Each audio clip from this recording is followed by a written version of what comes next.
Hola, buenas tardes. Mi pregunta era sobre el tratamiento de la anemia con el hierro oral. El año pasado tuvimos un curso del MEDITI y también hicieron una clase de anemia y mencionaron que el tratamiento con el hierro tenía mejor absorción dándolo, por ejemplo, día por medio en vez de darlo todos los días de la semana. Yo busqué la bibliografía, en realidad nunca logré encontrar la evidencia de eso y quería saber si es que alguno de los exponentes tenía alguna referencia de eso. Gracias.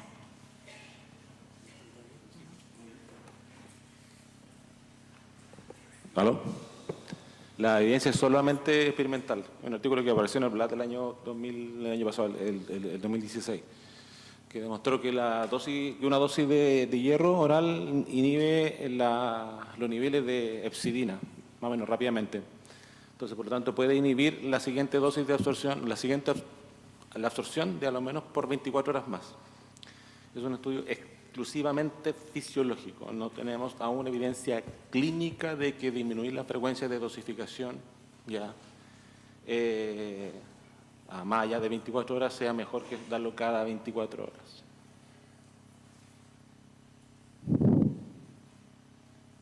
Ahí atrás. Una pregunta para el doctor Gallardo. Frecuentemente nos llegan pacientes que desde medicina general les piden marcadores como CA125 o 19.9 y la gente se asusta y no sabe qué hacer. Entonces, ¿cuál es la visión de ustedes cuando a mí me llega como internista un paciente con esos marcadores elevados?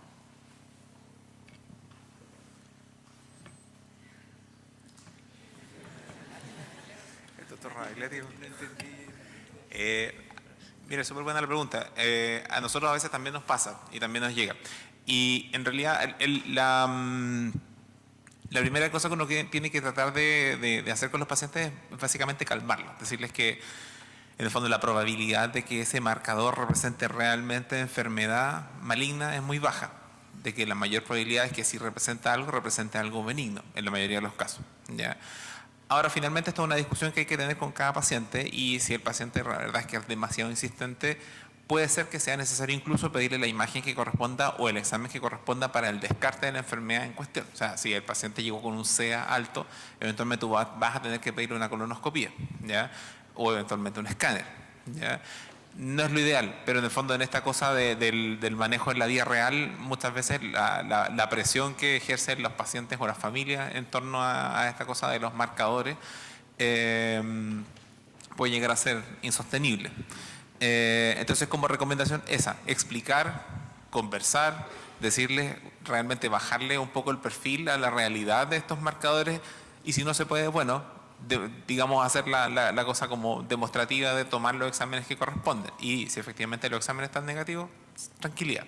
Si estaban positivos, bueno, pasó a ser del 60% de pacientes o del porcentaje de pacientes que efectivamente sí tienen una alteración del examen porque sí tenían una patología, que son los menos. Ahí atrás.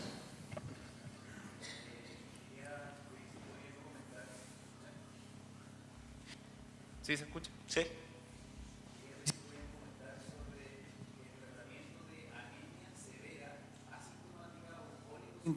Una anemia crónica bien tolerada en pacientes adulto mayor, tratamiento de transfusión.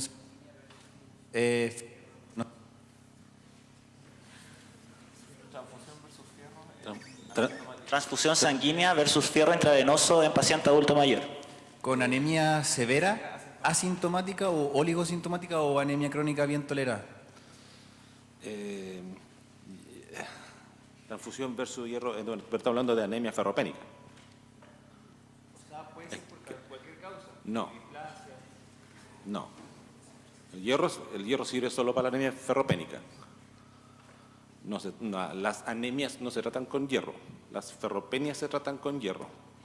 ¿Ya? Es incorrecto tratar a un paciente mayor, sobre todo si tiene anemia severa, empíricamente con hierro. Ese paciente tiene indicación de estudio diagnóstico como cualquier otro paciente. ¿Ya? En realidad, si el paciente no tiene síntomas, yo la recomendación que hago es que no se transfundan esos pacientes y que entren al estudio etiológico pertinente. Porque la inmensa mayoría de los casos, de verdad la mayoría de los casos, son ferropenia. Entonces son son pacientes fáciles de tratar, ¿ya? Y que respondan a hierro oral igual que los otros pacientes, ¿ya? Se tiende a tener una conducta subdiagnóstica con los pacientes mayores, sobre todo los pacientes bien mayores, sobre todo los pacientes de más de 75 años. La verdad, tenemos una conducta muy permisiva y como muy paternalista respecto a no hacer estudios etiológicos con estos pacientes. Lo correcto es hacer el estudio etiológico, ¿ya? Y ahí se pasan los cánceres de colon, de recto, con las cosas, ¿ya? Entonces, no, el paciente no va, el paciente se estudia como cualquier otro paciente, ¿ya? ¿Acá? No sé si responde la... Acá adelante. Respecto a la neutropenia febril, me quedó la duda si después de hacer la separación según el score, el MASC o lo que sea, si es alto o bajo riesgo, ahí la conducta explicada era con los altos riesgos. ¿Y los bajos riesgos todos se hospitalizan? ¿Hay algunos que podrían manejarse ambulatorio? Efectivamente, esa división de mayor o menor riesgo de complicaciones lo que pretende es predecir la posibilidad de que el paciente tenga cualquier tipo de complicación, particularmente la séptica en relación a alguna infección. Los pacientes con bajo riesgo lo que está sugerido es que algunos de ellos podrían hospitalizarse para confirmar que efectivamente se tratan de bajo riesgo, no tienen una infección bacteriana invasora, que tienen tolerancia oral y luego de eso podrían continuar en su domicilio con tratamiento antibiótico oral, pero garantizando que tengan la posibilidad de acudir nuevamente al hospital en caso de que las cosas no evolucionen bien. Por lo tanto, no es 100% aplicable en todos los lugares. Y yo te diría que acá en Chile, en adultos tenemos menos experiencia en esto. Si bien esto está recomendado, puede ver que algunos pacientes, especialmente con tumores de órganos sólidos, uno podría hacer este tipo de práctica con una hospitalización breve o desde inicio partir con antibióticos orales. A diferencia, en niños hay trabajo muy bien hecho, eso ha sido liderado el grupo del PINDA por la doctora María Elena Santolaya, que han hecho un trabajo muy interesante de cómo han logrado ahorrar días de hospitalización y enviar a los niños precozmente a su casa con seguimiento diario a nivel ambulatorio y en general la tasa de complicaciones que hay de ingresos propiamente tal es sumamente bajo en pacientes bien elegidos y con score definidos localmente, incluso no internacionales que se han hecho acá. Así que yo te diría que en adultos es posible, está un poco más en el nivel teórico de lo que se ha desarrollado a nivel de país y podría ser en enfermos muy bien seleccionados eventualmente. Buenas tardes, mi consulta va dirigida al doctor Hidalgo, yo creo también al doctor Figueroa. Se parece un poco a lo que planteó uno de los colegas. Es frecuente en mi hospital ver pacientes que son pacientes oncológicos, generalmente con algún tumor de tubo digestivo, con hemorragia oculta, puede ser un cáncer de colon, gástrico, que están fuera del alcance quirúrgico muchas veces porque son adultos mayores. Y estos pacientes con frecuencia desarrollan anemias severas con criterios de transfusión y sintomáticos. ¿Qué sería lo más recomendable en estos pacientes que ya están con suplementación de fierro oral a dosis máxima? ¿Cómo enfrentarlo en este sentido? Porque hay algunos pacientes que, claro, pueden necesitar transfusiones, no sé, cada 2 meses, pero hay algunos que a las 2 semanas ya están muy sintomáticos y con anemias severas. ¿Qué hacer en esos casos? El paciente tiene un tumor oncológico digestivo, ¿no es cierto? Que está fuera de alcance ya terapéutico, ¿ya? ¿Y tiene sangramiento activo o solamente tiene trastornos de la alimentación nomás? Ya, y está con sangrado activo. El estándar de tratamiento para ese paciente es fierro endovenoso, ¿ya? Tiene muchísimo rol. El control de la anemia ofrece inmediatamente control sintomático, es estándar de tratamiento para estos pacientes, ¿ya? Así que no... Es lo que deben recibir. Con sangramiento activo, la experiencia es que es súper difícil llegar a compensar cuando el paciente llegar a compensarlo solamente con hierro oral, ¿ya? Si uno no tiene opción de endovenoso podría ser, ¿ya? Pero lo que uno debe optar es tratamiento con hierro endovenoso, ¿ya? Se tendrá que repetir lo que dure el efecto. El efecto suele durar bastante tiempo y tiene un beneficio clínico absolutamente apreciable, ¿ya?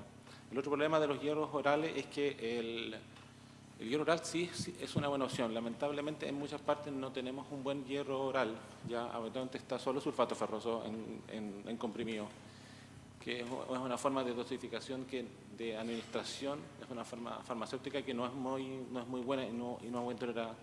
En ese caso yo también tengo experiencia con pasar a otras formulaciones que son un poco más las estándares, que son las formas capsuladas de sulfato ferroso, ya, que también podrían ayudar. Acá adelante. Para el doctor Rabagliati, en el escenario del paciente con neutropenia febril de alto riesgo, ¿cuál sería su conducta para descalar terapia antibiótica en un paciente que está respondiendo en el escenario del hemocultivo positivo y en el escenario del hemocultivo negativo? Yo te agradezco mucho la pregunta porque en realidad una fuente de mal uso de antibióticos es la condición de neutropenia febril, que lo que se suele hacer, se suele estar agregando antibióticos por persistencia de fiebre y no necesariamente basado en resultados de exámenes. En un paciente con neutropenia febril de alto riesgo que tiene hemocultivos positivos, el tratamiento se debe ajustar a esto y uno puede descalar al agente identificado, ¿ya? Inicialmente de manera intravenosa, mientras el paciente todavía esté partiendo su terapia, pero después de algunos días en el camino hacia la recuperación de los blancos, disminución de los parámetros inflamatorios, uno podría pasar a antibióticos orales tal como haría con otro paciente.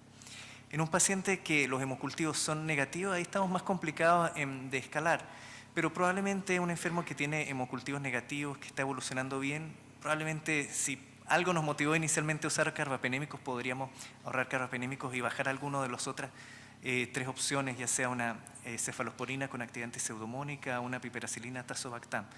Pero creo que ahí cuesta un poquito más bajarse a un antibiótico aún más simple, dado que no sabemos qué es lo que generó el episodio inicial. Pero en aquellos que sí está documentado, sí, uno puede cambiarse al antibiótico más activo frente al agente identificado. Sí, de todas maneras. Última pregunta acá adelante. Sobre el screening de cáncer de colon, considerando que igual la habilidad de ver lesiones pequeñas es un poco dependiente del operador, ¿tiene alguna utilidad solicitarle alguna forma en particular, biopsia escalonada o bajo cierto protocolo de toma de biopsias sobre la colonoscopía simple en el fondo?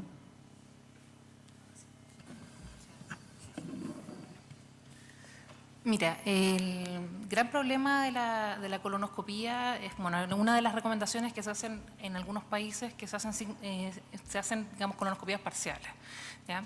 Ahora, en un paciente que tiene screening, la indicación de biopsias escalonadas no tiene una indicación a menos que tengamos algún pólipo o alguna lesión que sea sospechosa, ¿ya? Entonces, no tiene indicación de hacer una biopsia escalonada en este caso.